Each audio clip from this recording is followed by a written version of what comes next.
என்னதான் நம்ம இப்போ முன்னேற்றத்திலையும் சரி டெக்னாலஜிலையும் சரி ரொம்ப வளர்ச்சி அடைந்த காலகட்டமான 21ஆம் நூற்றாண்டோட 2025 வாழ்ந்துக்கிட்டு இருந்தாலுமே அங்கங்கே நடந்துகிட்டு இருக்க அமானுஷ நிகழ்வுகளுக்கு ஒரு முழுமையான தீர்வு கிடைச்சிருச்சா அப்படின்னு கேட்டிங்கன்னா கண்டிப்பாக கிடையாது. ஏதாவது ஒரு இடத்துல அமானுஷ நிகழ்வுகள் சார்ந்த நியூஸை நம்ம டெய்லியும் பார்த்து கடந்து போய்கிட்டு தான் இருக்கோம். ஸோ இதெல்லாம் உண்மையா பொய்யா அப்படின்னு கேட்டிங்கன்னா கண்டிப்பாக எனக்குமே தெரியாது. நான் இது வரைக்கும் எந்த ஒரு அமானுஷ நிகழ்வுகளையும் ஃபீல் பண்ணினது கிடையாது. மேபி உங்களுக்கு அந்த த்ரில்லான எக்ஸ்பீரியன்ஸ் இருந்தால் கண்டிப்பாக கமெண்ட்ல சொல்லுங்க. ஸோ இன்னைக்கான கண்டென்ட் பேய் இருக்கா இல்லையா அப்படிங்கிறத பற்றினது கிடையாது. பேய் இருக்கு அப்படின்னு மக்களால் சொல்லப்படுற நம்பப்படுற 5 பிளேஸை பற்றி தான் இன்னைக்கு நம்ம வீடியோவில் பார்க்க போகிறோம். வீடியோ பிடிச்சிருந்தா இந்த வீடியோக்கு ஒரு லைக் போட்டுட்டு கையோட நம்ம சேனலை சப்ஸ்கிரைப் பண்ணிக்கோங்க. அப்பதான் எனக்கு ஒரு மோட்டிவேஷனாக இருக்கும். வாங்க வீடியோக்குள்ள போகலாம். நம்ம லிஸ்ட்ல 5வது இடத்துல பார்க்க போகிறது அல் மடம் அப்படின்னு சொல்லப்படுற ஒரு வில்லேஜ். அரபு நாடுகளான சர்ஜா மற்றும் ஓமனோட பார்டர்ல இந்த கிராமம் இருக்கு. அரபு எமிரேட்ஸோட கோஸ்ட் வில்லேஜ் அப்படின்னு இந்த கிராமத்தை சொல்றாங்க. 1970s கவர்மெண்டோட நகரமயமாக்கல் திட்டத்துல தான் இந்த கிராமத்தையே உருவாக்குனாங்களாம். இந்த கிராமத்துல 12 வினோதமான வீடுகளும் ஒரு மசூதியும் இருந்துச்சாம். நல்லா போய்கிட்டு இருந்த இந்த கிராம மக்களோட வாழ்க்கையில திடீர்னு ஒரு சில அமானுஷ நிகழ்வுகள் நடக்கிறதுக்கு ஆரம்பிச்சுதான். தொடர்ந்து அமானுஷ நிகழ்வுகள் அந்த கிராமத்துல நடந்துகிட்டே இருந்ததுனால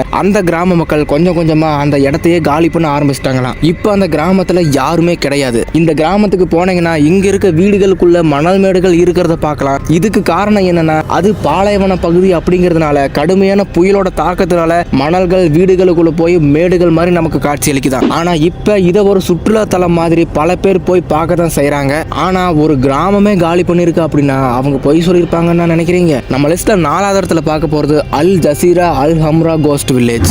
1600களில் ஒரு ஃபேமஸான மீன்பிடி துறைமுகமா இருந்த இந்த கிராமம் பேயை பார்க்கணும் அப்படின்னு ஆசைப்படுறவங்களையும் சினிமா ப்ரொடியூசர்களையும் தான் அதிகமா இருக்குதான். இதுக்கு காரணம் என்னன்னு கேட்டீங்கன்னா இந்த பகுதிகளில் சொல்லப்படுற அமானுஷ கதைகள் தான். இந்த கிராமத்துல 450க்கும் மேற்பட்ட கட்டிடங்கள், ஒரு கோட்டை, 3 ஸ்கூலு, திறந்தவெளி சந்தை அப்படின்னு ஒரு மிகப்பெரிய கிராமமாக தான் இருந்திருக்குது. ஸோ இந்த மாதிரியெல்லாம் பல சிறப்புகளை கொண்ட இந்த கிராமம் ஒரு கட்டத்துக்கு மேலே இந்த கிராமத்தில் ஜின்கள் நடமாட்டம் இருக்கு, அதோட குரல்களை நாங்கள் கேட்டிருக்கோம் அப்படின்னு சொல்லி அங்கே இருக்கக்கூடிய மக்கள் கொஞ்சம் கொஞ்சமாக அந்த கிராமத்தையே காலி பண்ண ஆரம்பிச்சிட்டாங்க. ஆனால் அங்கே இருக்கக்கூடிய கட்டில கடைகள் இன்னுமே நம்மளை ஆச்சரியப்பட வைக்குது அப்படின்னு தான் சொல்லணும். உங்களுக்கு டைம் கிடைச்சா போய் பார்த்துட்டு வாங்க ஏதாவது ஜின்கள் நடமாடுது அப்படின்னு. நம்ம லிஸ்ட்ல 3வது இடத்துல பார்க்க போகிறது ஜுமைரா வில்லா. துபாயில் ஒரு ஃபேமஸான 5 ஸ்டார் ஹோட்டல் நீங்க தங்கி இருக்கும்போது அங்க பேய் இருந்தா எப்படி இருக்குன்னு கொஞ்சம் யோசிச்சு பாருங்க. அந்த மாதிரியான ஒரு இடம் தான் இந்த ஜுமைரா வில்லா. அந்த வில்லால இருந்த பிலிப்பைன்ஸ் நாட்டை சேர்ந்த ஒரு சிலர் அவங்களோட ரூம்ல நிழல் மாதிரியான உருவங்கள் தெரியற மாதிரியும் பக்கத்துல யாரோ முணங்குறது மாதிரி சத்தம் கேட்கறதாகவும் ரூம்ல இருக்கக்கூடிய பொருட்கள் தானாகவே நகருது அப்படின்னு சொல்லியிருக்காங்க. இந்த மாதிரி அமானுஷ நிகழ்வுகள் தொடர்ந்து நடந்துகிட்டே இருந்ததுனால இப்ப அந்த வில்லாவே க்ளோஸ் பண்ணிட்டாங்க. என்ன வழக்கமா பாலடைஞ்ச பங்களால தானே பேய் இருக்குன்னு சொல்லுவாங்க, இங்க என்ன 5 ஸ்டார் ஹோட்டல்ல கூடவா பேய் இருக்கும்? நம்ம லிஸ்ட்ல 2வது இடத்துல பார்க்க போறது அல் கைல் கேட். இந்த பகுதியில் இருக்க நம்பர் 33வது கட்டிடத்துல இருக்க ஒரு சிலர் அங்க இருக்கக்கூடிய பொருட்கள் தானாகவே மாயமா மறைஞ்சு போய் அதெல்லாம் வேற ஒரு இடத்துல கிடைச்சதாகவும் யாரோ அழுகிற மாதிரியான ஒரு சில சத்தங்கள் கேட்கறதாகவும் சொல்லியிருக்காங்க. பகல் முழுக்க எந்த ஒரு வித்தியாசமும் தெரியாம ரொம்ப சாதாரணமா தெரிகிற இந்த கிராமம் சூரியன் மறைவுக்கு பிறகு முற்றிலும் வேற மாதிரியான ஒரு அனுபவத்தை கொடுக்கும். என்னதான் துபாய் எவ்வளவோ வளர்ச்சி அடைந்திருந்தாலும் துபாயோட ஒரு சில பகுதிகளில் வசிக்கக்கூடிய மக்கள் இந்த மாதிரியான ஒரு சில அமானுஷ அனுபவங்களை தினம் சொல்லிக்கிட்டே தான் இருக்காங்க. நம்ம லிஸ்ட்ல முதலிடத்துல பார்க்க போறது அல் காசிமி பேலஸ். இந்த அரண்மனையை பேய்களின் அரண்மனை அப்படின்னு கூட சொல்றாங்க. இந்த அரண்மனையில இரவு நேரங்களில் கேட்கக்கூடிய அமானுஷ சத்தங்கள்னால அந்த பகுதி மக்கள் ரொம்பவே பயந்து போயிருக்காங்க. அந்த அரண்மனையில் இருக்கக்கூடிய சிற்பக்கலைகள் பேசுறது மாதிரியான நிகழ்வுகளையும் கண்கள் சிமிட்டுறது மாதிரியான நிகழ்வுகளையும் கூட அந்த பகுதி மக்கள் சொல்றாங்க.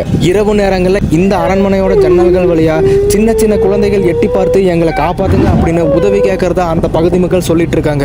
ஆனா இது எல்லாத்தையும் விட ஹைலைட் என்னன்னா இந்த அரண்மனையை கட்டின ஓனரான ஷேக் அப்துல் அஜீஸ் அந்த அரண்மனையில வெறும் ஒரே ஒரு இரவு மட்டும்தான் தங்கி இருக்காரு. அந்த இரவு முழுவதும் நடந்த அமானுஷ நிகழ்வுகள் மற்றும் மர்மமான காலடி தடங்கள்னால அவரு குடும்பத்தோட அந்த அரண்மனையை காலி பண்ணி போயிட்டாராம். இந்த மாதிரி பல அமானுஷ கதைகள் இந்த அரண்மனை பத்தி சொல்லப்படுது. ஆனா இப்ப இந்த அரண்மனை புதுசாக்கி பெயிண்ட் அடிச்சு சேல்ஸுக்கு ரெடியா இருக்கா. உங்களுக்கு ஒரு த்ரில்லிங் எக்ஸ்பீரியன்ஸ் வேணும் அப்படின்னா கண்டிப்பா போய் இந்த அரண்மனையை வாங்கிக்கோங்க. ஸோ நம்ம என்ன வேலை சொல்லலாம், அந்த நிகழ்வுகளை உண்மையாவே அனுபவிச்சவங்களுக்கு தான் தெரியும் அதோட வழி என்ன அப்படின்னு. அந்த மாதிரி நீங்க உண்மையாவே அமானுஷ நிகழ்வுகளை அனுபவிச்சிருக்கீங்க அப்படின்னா கண்டிப்பா கமெண்ட்ல சொல்லுங்க.